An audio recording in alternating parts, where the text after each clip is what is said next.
Vi siete mai chiesti perché Bluetooth si chiama così? Andiamo a vederlo in questo video. La maggior parte dei termini legati alla tecnologia sono di origine inglese e qui non c'è dubbio, ma l'etimologia di questo termine è davvero particolare. Iniziamo col tradurre in italiano. Bluetooth sta per dente blu. È una tecnologia nata tra gli anni 90 e 2000 da diverse aziende del settore, soprattutto la Ericsson. Oltre al termine, anche il relativo simbolo si collega al contesto che vi sto per raccontare. Vediamo da dove deriva. Collochiamoci in Scandinavia, precisamente tra il 911 e il 986 d.C. Qui regnava un uomo bizzarro tale Harald Gormson, scusate la probabile pronuncia errata, detto Aroldo I di Danimarca, che sarebbe passato alla storia per aver unito, nonostante la sua nota pigrizia, le terre di Svezia, Danimarca e Norvegia sotto un unico regno, e di essere il presunto mandante della strage dei vichinghi.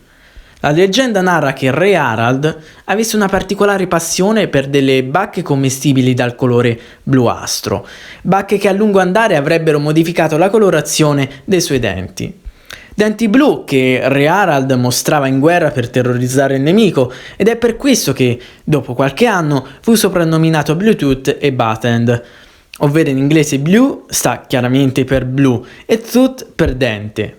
In danese blue sta per blu e tand per dente. Dunque, la tecnologia di connessione che oggi conosciamo e sfruttiamo un po' tutti è dedicata ad un antico re scandinavo. Ma per quale motivo? Semplice, come vi ho già accennato, Harald Bluetooth ebbe il merito di unire Svezia, Danimarca e Norvegia sotto un unico regno, tre terre da modi ed usanze completamente diverse sotto un unico re.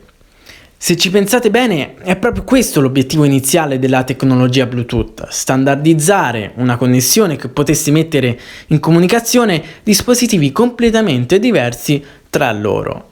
Anche il simbolo del Bluetooth è un chiaro riferimento a re Harald. Le sue iniziali vennero rappresentate con due antiche rune corrispondenti alle moderne B ed H. La runa corrispondente alla H, Agalaz, è null'altro che una X con una bisettrice nel mezzo degli angoli acuti, mentre la runa corrispondente alla B, Berkana, è molto simile al simbolo latino, ma più spigolosa. Sovrapponete le due rune e senza neanche molto sorpresa, ecco il risultato. È probabile che il nome di questo standard sia stato ideato e proposto da Jim Kardach, ingegnere Intel che in fase di sviluppo stava leggendo il libro The Long Ships di Franz Gunnar Bengtsson, un romanzo storico sui vichinghi.